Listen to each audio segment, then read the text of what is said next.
Hey friends, so we are back together again for another new moon, and this new moon is in Gemini, and I'm excited about that. I mean, I guess I get excited about every moon phase because there's something beautiful about each of them, but I'm excited about the Gemini one simply because I just love the energy of Gemini. It's my moon sign, so I personally have a connection with it, but I also have some pretty good friends that are Geminis, and I absolutely love their energy. I love the fact that they are so curious, so playful, so communicative. Like, I have the best conversations with my Gemini friends. I feel like they genuinely are invested and interested in what I have to say, which I just think is such a beautiful quality, right? There's a true sense of curiosity, like they really do want to know. So I invite that in as we sort of explore the energy of this new moon today, and we're of course going to pull some cards on that. So think about that. Think about the aspects of Gemini: playful, curious, communicative. I think Gemini does tend to get a bit of a bad rap.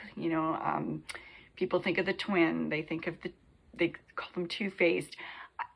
Let's pull away from that for a minute. Let's not go down that old school way of thinking. Let's invite that in as a real sort of strength, a positive, because when we have two energies, dark and light, pros, cons, good, evil, up, down, whatever you want to call it, we can create balance with that, right? Just like a yin and yang symbol, there's balance in both energies. We can't always have one or the other.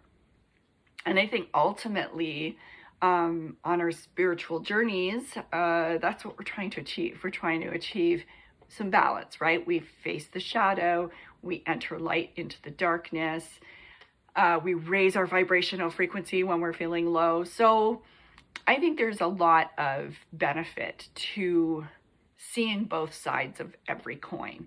So if we think about that as well, when we enter this new moon phase, perhaps we could look at our lives right now in that way. Can we create some balance? Can we shine light in both areas? Can we have those deeper conversations? Can we get curious? If we're needing answers, maybe open up some space to do some digging, to do some homework, to have, like those conversations like I just mentioned. The other thing about it that's dropping in is visionary.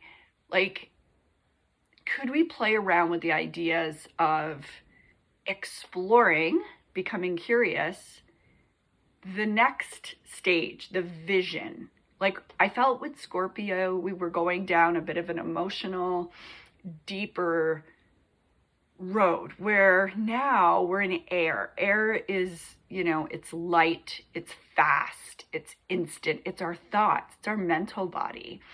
So could we go up here and start becoming visionaries in our minds?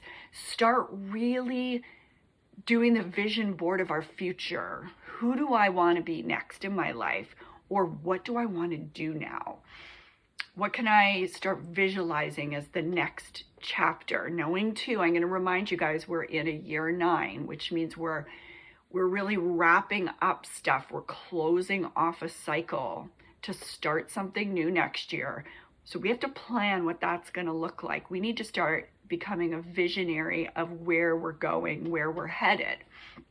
So I think this is a new moon that we could really play with that. And if I can remind you, new moons are like planting a seed. They're opening a door. They're starting something up. So this is new energy, right? After closing off some stuff with Scorpio, we invite in some new space to play, to get curious, to get digging, to do our homework, to, I feel like there's some real exciting possibility with this new moon. So if we can invite in, I'm going to say 2 cards. Let's pull 2, being that Gemini is the 2 energies, the twin energies. And let's think of these cards as scales. We want to try to balance those scales off. That sounds very Libra, doesn't it? So maybe think of them as each side of that coin. Let's do it that way. Playing with the opposites. I like that better. Yeah, that's more Gemini. So let's look at two energies we can think of that we can play in opposition of each other. So the first card is the Four of Swords. So this is air energy here, but 4 indicates balance of the mind, meditation. Think of 4 again as like a foundational energy. I think we talked about this during Taurus season. So I think what it's just saying is, with all the creativity and curiosity that Gemini's bringing in, can we also balance it off with some meditation time, some clearing of the mind, right? Maybe even consider, where am I overthinking things that don't belong right now? So this is a great card to start off with, something to think about and make sure that we pay attention to during this time, during this playful time. So yeah, play, but also clear the mind as we invite in opportunity to get creative and innovative and curious. Okay, so let's balance that off. That's heads. Let's go for tails. This flipped right over, so I'm gonna pull it out. Oh, I got goosies. All right, this is Judgment, and it's ruled by the number 20, which in numerology, we boil it down to a 2, right? Because 2 + 0 = 2. And it says, I awaken. Look at the power in the imagery on that card. I really wanted us to feel like we were stepping into this next version of ourselves. And so what did I just say about visionarying, planning, getting curious about who we're becoming? And then you see the visual on this, and my goodness, I feel like it's, just this powerful reminder of who you are, like the truest version of yourself. And it's kind of neat too to think about. One of the things with Gemini as well is this illusionary aspect of, are we showing our true selves? And that's where that two-faced energy comes in.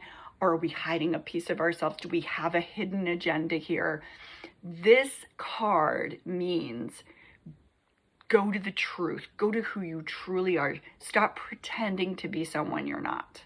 This next version of yourself is your true identity, who you long to be in this world. No one's going to judge you anymore. You are the only one left judging yourself.